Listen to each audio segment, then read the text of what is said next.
I want to go to Jim Skinner right now, the Collin County, Texas sheriff, kind enough to join us. Sheriff, the drug element of fentanyl and everything else just seems to compound the tensions and the crisis building. Have you gotten any assurances from the administration, at least that part of it, the threat, the real drug threat to Americans, they're willing and ready to respond to? No, Neil, you can't even get a meeting with these guys. Sheriffs in this country have been trying to meet with the president for a year and a half, and all we've heard is crickets. Any sheriff will tell you that the situation on the southern border is an absolute unmitigated disaster. The drugs trafficked by the cartels are a tsunami of death crashing into the United States across the southern border. It's just simply an epic slaughter of Americans taking place. And the murder weapon is fentanyl that the drug cartels are pushing into absolutely every community in this country.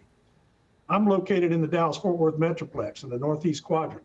We're the second fastest growing county in the United States behind Maricopa County in Arizona. And we've had a 571% increase in the number of fentanyl-related deaths since 2019. So wherever you are watching this program, if you'll get your numbers there, you'll find a similar trend or worse. So from our perspective, this is just an absolute, utter, colossal failure of leadership in Washington. You had called it a tsunami of death, and that's not too far off the mark. And I do know that the Homeland Security Secretary, Mayorkas, was in your neck of the woods in the last few days. He talked about the havoc that's being wreaked there, but he was talking about the Texas Governor Greg Abbott and his policy of busing migrants or those caught at the border to cities like Washington and New York. What did you make of that? Well, I mean, this is it's a great point, right? He's making the point for us in that his priorities are absolutely backwards. Listen, New Yorkers are great people, and we can't thank them enough for helping us take some of the pressure off of these cities along the border that are completely inundated right now.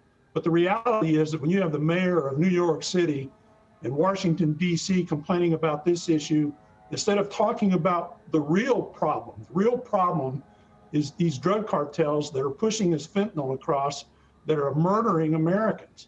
Well, how many of their folks in New York City and Washington have perished by fentanyl? Why aren't they asking, what is the administration doing, right? What is the tripwire? What is it going to take for this administration to get with the program and start putting it together? Well, we've got suggestions if you guys will bother to meet with us. And they still haven't. Unfortunately not. But listen, when you talk about all of these issues, you have to ask yourself, when you see as many deaths as we've seen, the president yesterday talked about tougher sentences for people that were dealing fentanyl.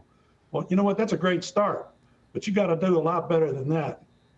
Where are the commercials on television every night and the social media campaigns warning parents and young people about the dangers of these knockoff prescription pills that are embedded, that are impregnated with fentanyl?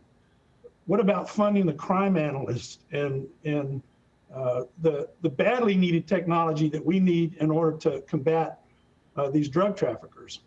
Here in North Texas, I've teamed up with 7 other sheriffs, and we've seized tons of narcotics over the last couple of years and millions of dollars of cartel bulk cash money. And listen, the government ought to be helping sheriffs across this entire country, because we all have in common long distances of open road. And when they move dope into this country, they have to move it across the open road. So why isn't this administration helping sheriffs come up with criminal interdiction units to combat these traffickers? Sheriff, that's powerful stuff. Coming from someone who's at the front line, you would know better than anyone else. Thank you, sir, for taking the time.